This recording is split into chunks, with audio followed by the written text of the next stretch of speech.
This module shall enable you to learn and understand the following three things. 1. Fundamental principles of the WTO agreements. 2. Some important exceptions to the WTO principles. And then overview of the WTO agreements. Introduction. The World Trade Organization was formally constituted on January 1, 1995 as an international organization. It made a successful transition from negotiation approach of GATT, which was just an informal device to handle international trade since 1948. GATT was temporary in nature, whereas WTO is a permanent organization legislated as an outcome of the Uruguay round of GATT, that is 1986-94. The main objectives of the WTO are to reduce and eliminate tariffs and other barriers to trade, to improve the living standard of people in the member states by raising world production of goods and services, to ensure that world resources are efficiently utilized, to conserve the environment and ensure sustainable development, to promote world trade so that every country gets benefit, to ensure that developing nations get more advantage from increasing international trade, to demolish all obstacles to an open world trading system so as to achieve fastest economic growth, and lastly, to increase competition among all trading partners so as to benefit consumers. In order to fulfill these goals, the WTO agreements were set up. These agreements focused on two main agendas. 1. To reduce tariff and non-tariff barriers. 2. To implement non-discriminating trade policies. However, these two agendas were taken from GATT 1947 and had to be widened in order to meet the growing challenges in the international trade over time. Therefore, two new objectives were included in the WTO. These are concerned with environmental protection and economic development of developing countries, especially the least developed countries. Fundamental principles of the WTO agreements. Some of the basic principles of WTO agreements in order to achieve its above mentioned goals are: 1. Most favored nation treatment principle. This principle is based on the notion that if one country is given some special treatment in international trade, then all other members should be treated equally. For instance, if country a WTO member, gives 10% reduction in tariff rates to country B, a non-WTO member, then this same reduction in tariff rate policy must be applied for all other WTO members as well, in order to ensure stability in trade practices. This principle has been operational before GATT was formed. It helped in stimulation of bilateral trade agreements among countries and enhanced trade liberalization. However, in course of time, the functioning of most favored nation clause diminished and led to the creation of trade blocs. Thus, when GATT was formed, this principle was included again on a multilateral basis to ensure free trade system, and finally, due to its advantages, it was carried forward to become one of the fundamental principles of WTO. However, some relaxations are permitted to member countries. For instance, countries can establish free trade agreement among member countries for some particular good or services and can freely discriminate against other countries, or it can grant developing countries special rights to approach their markets, or it can raise trade barriers against products which are considered to be hazardous or unsafe or involving some unfair trade practices. However, these agreements are permissible under stringent conditions. So, in short, under WTO, all nations have to be treated equally in respect of changing trade barriers. Principle of national treatment. The principle says that foreign goods, services, trademarks, copyrights and patents should be treated at par with domestic goods, services, trademarks, copyrights and patents. However, this principle is applicable only if foreign product, service or any item of intellectual property has entered domestic territory. Hence, the policies of internal taxes, internal laws, etc. imposed on imports should be treated equivalent like that imposed on domestic products for all other member countries. Principle on quantitative restrictions. WTO restricts quantitative restrictions on the import and export of any good except that for duties or taxes imposed by any member. It believes that the protectionist and distortive effect of quantitative restrictions on free global trade is higher than that of tariff measures.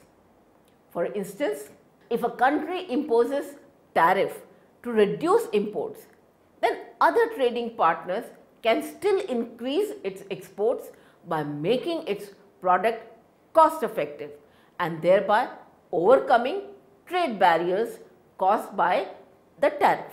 However, if a country imposes quota to restrict imports, then its trading partner will not be able to increase its exports beyond quota limit. Therefore, quantitative restrictions cause more distortions in free trade and its elimination is one of the basic principles of WTO. However, some relaxations are allowed on special grounds of situations. For instance, if a country is exporting too much food grains so that it leads to severe shortage of food grains, then a country may be permissible to use quantitative measures. Also, if a country is facing severe balance of payment crisis on account of excess of imports, then it can restrict imports by imposing quantitative measures. Principle related to tariffs. Tariffs have the most common effect of raising domestic prices in the nation which imposes it. But its effect differ with the size of the country. For instance, in a small country, tariff increases the domestic prices by the amount equivalent to it, whereas in large countries, tariff increases the domestic prices by somewhat lesser amount because a part of the tariff manifests itself in the form of lower international prices.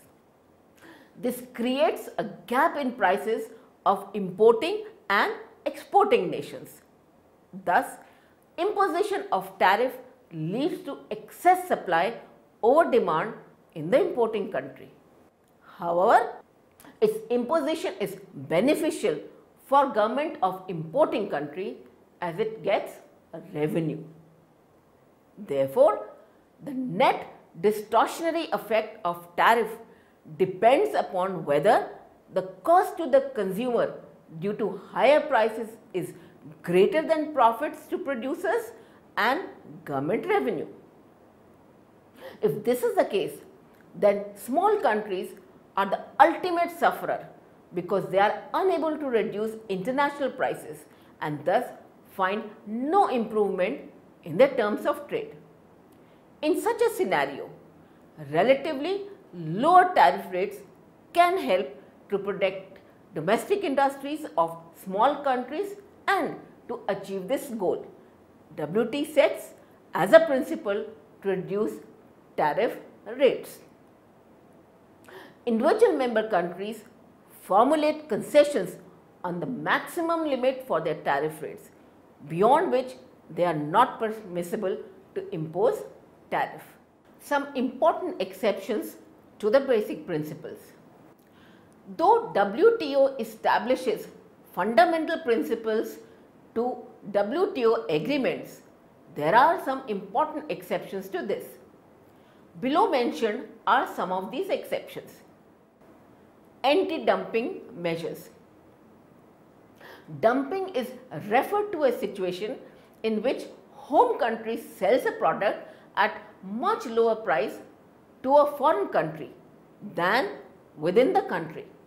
But if the dumped imports result in loss to the domestic industries of importing countries, then the importing country may impose anti-dumping measures. However, this measure should be encouraged carefully to protect domestic industries, as some countries may use it arbitrarily. Uruguay round made some negotiations to ensure discipline and to control misuse of anti-dumping measures. Subsidies and countervailing measures.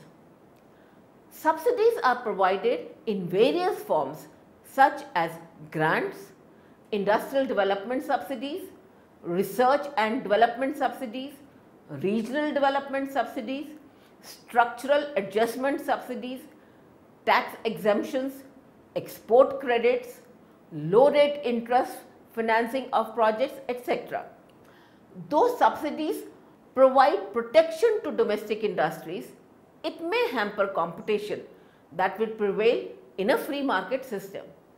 Therefore, WTO agreements restrict the use of export subsidies in case of industrial goods and use of domestic goods at the cost of imported one. Also, it allows member states to impose countervailing duties if export subsidy of another country hampers its domestic industries. In case of agriculture commodities, WTO agreements try to ensure lower export subsidies. Overview of the WTO agreements. WTO agreements hold central position in the WTO process of achieving its goal of trade liberalization. Its agreements include all goods and services and intellectual property rights. Almost all of the WTO agreements are a result of Uruguay round of negotiations of 1986-1994. Its basic aim is to induce member countries to reduce tariff and non-tariff barriers and to open their markets for foreign countries. WTO agreements define procedure for settling international trade disputes between member countries. Also, there are some agreements which deal with the welfare of developing countries. Governments of all member countries are required to make their trade policies in accordance with the agreements and principles of the WTO and enhance their competitiveness, and transparency. Agreement establishing the WTO, annexing 1A General Agreement on Tariffs and Trade, Annex 1B General Agreement on Trade and Services, Annex 1C Trade related aspects of intellectual property rights, Annex 2 Dispute Settlement Understanding, Annex 3 Trade Policy Review Mechanism, and lastly Annex 4 Plurilateral Trade Agreements.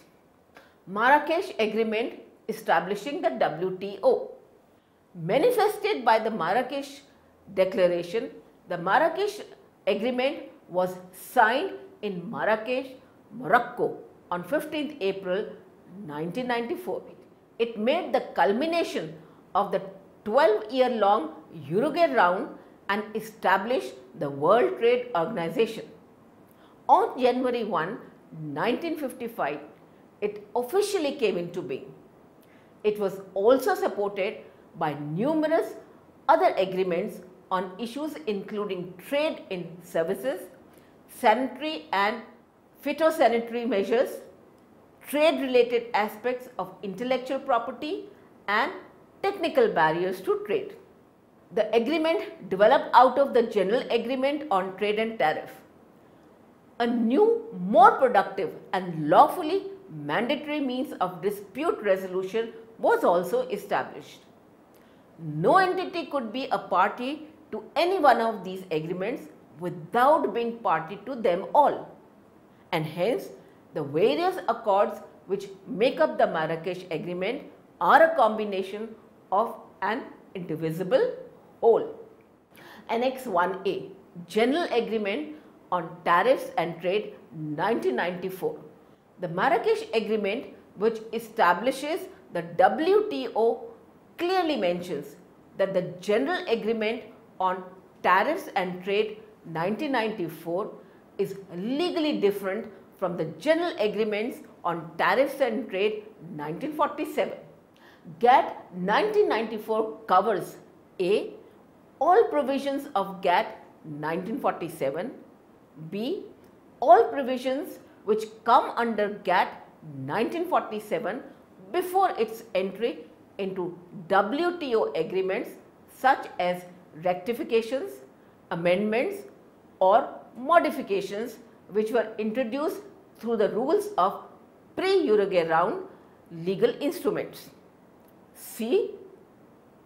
Interpretation of a number of GATT articles which were included at the end of the Uruguay round. And D. The Marrakesh Protocol to GATT 1994. The legal instruments included into GATT 1994 are 1. Protocols and certifications related to tariff concessions. 2. Protocols of accession. 3. Waivers. These instruments have same status in GATT 1994 as it was in GATT 1947. Agreement on Agriculture. In 1995, when the WTO was established, all agriculture products were covered under multilateral trade rules under the name of WTO's Agreement on Agriculture. The agreement includes market access, export competition and domestic support. All WTO member countries are required to liberalize agricultural trade except for least developed countries. Under market access, all developed and developing countries are required to convert all non-tariff barriers into simple tariffs. Also, there is an upper limit to tariffs and cannot be raised beyond that limit. It is important to note that all developed countries under this agreement have to reduce import tariffs by 36% over a 6-year period, whereas developing countries have to reduce import tariffs by 24% over a 10-year period. Also under export competition, the developed countries have to reduce the value and volume of export subsidies by 36% and 24% respectively over a 6-year period, and developing countries have to reduce it by 24% and 10% respectively over a 10-year period. Agreement on the application of sanitary and phytosanitary measures. This agreement sets multilateral structures for the planning and implementation of sanitary and phytosanitary measures in order to prevent them from being misused, and if wrongly used, then it may lead to discrimination or hidden restriction on international trade. Agreement on textiles and clothing. Earlier, textile trade was governed by the multi-fiber arrangement, but now the WTO agreement requires that textile trade should be deregulated by easing import protection policies and gradually integrating it into GATT disciplines. Agreement on technical barriers to trade. This agreement focuses on standards and conformity assessment system, industrial standards and safety rules.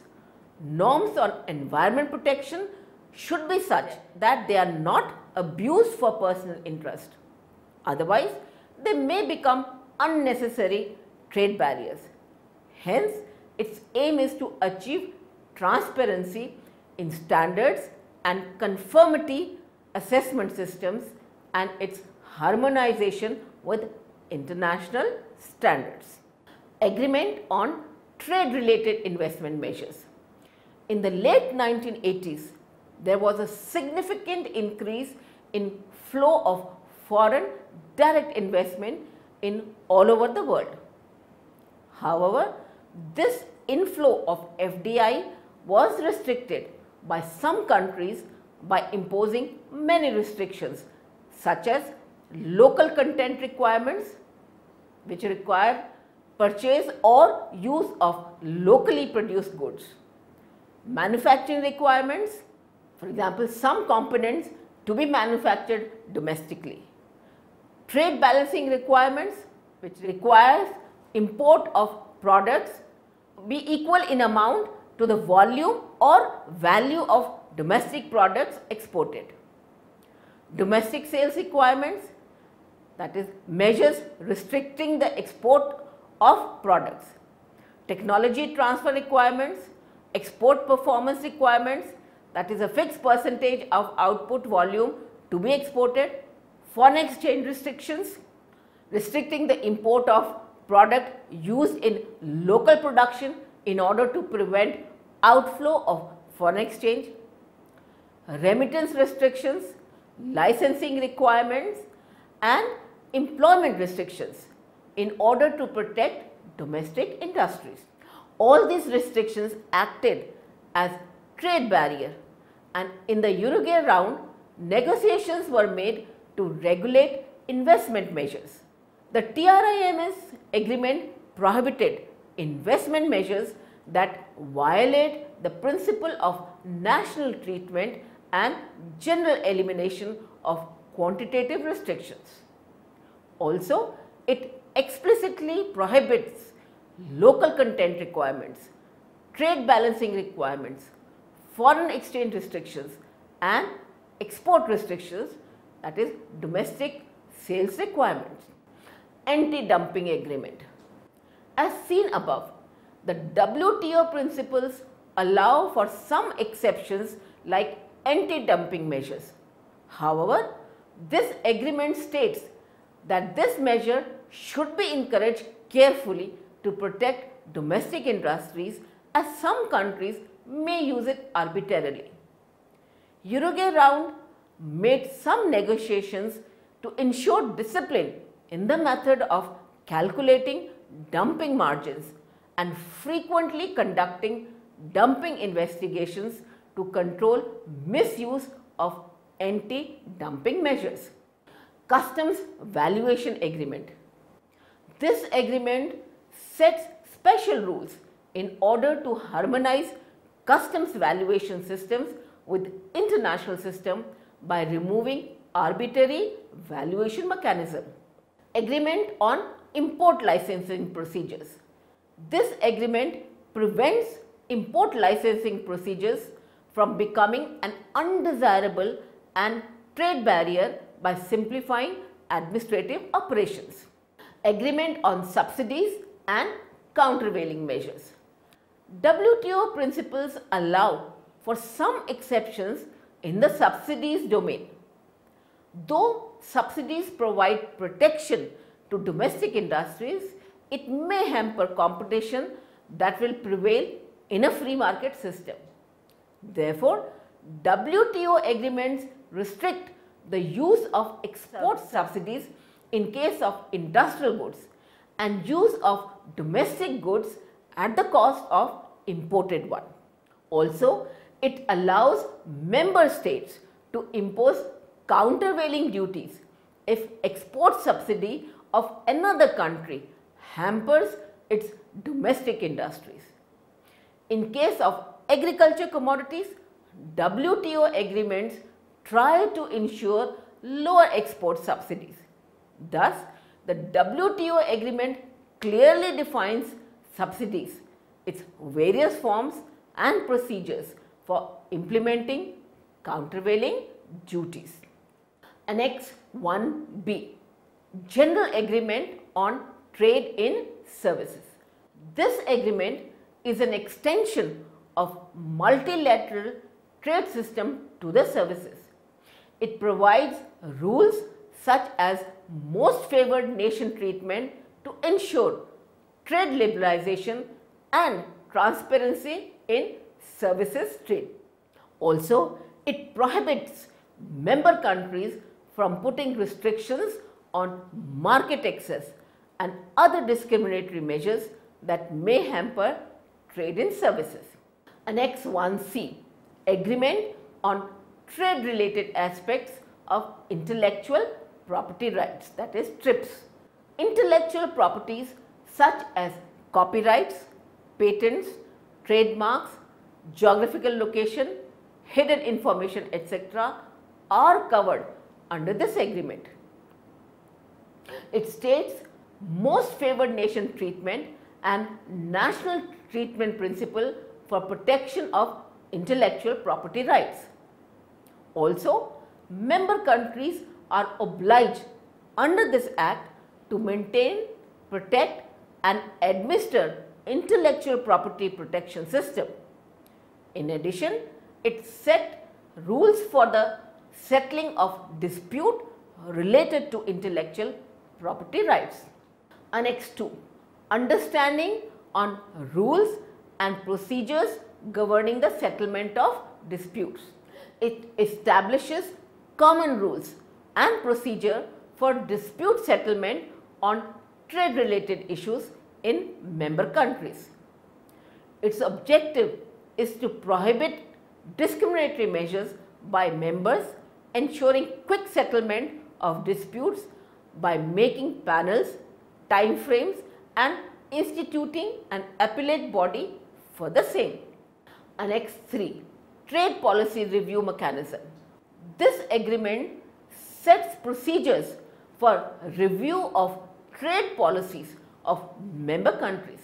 Also, it performs regular review of trade policies and practices of member countries. Annex 4, Plurilateral Trade Agreements, that is agreements on trade in civil aircraft. This agreement is related to trade in civil aircraft and subsidies. However, negotiations conducted on this issue under the Tokyo round have not been fully resolved. Agreement on government procurement. It requires government of member countries to make their procurement laws more transparent and fair in accordance with the national treatment principle. The scope of the agreement has been widened to cover procurement of goods as well as services. In addition, not only central government but also all sub-central governments, government-related agencies are required to regulate their procurement laws under this agreement. Summary: the World Trade Organization in its entirety is a holistic unit working towards the betterment of trade for its member nations. For its smooth functioning, it depends on its strong principles and fundamentals. It has formulated various agreements with its members. These include the likes of Annex 1C, trade-related aspects of intellectual property rights, that is TRIPS, Annex 2, dispute settlement understanding, Annex 3, trade policy review mechanism, Annex 4, plurilateral trade agreements and others. These agreements are a major part of the working and functioning of the WTO and are at the same time a support system for it.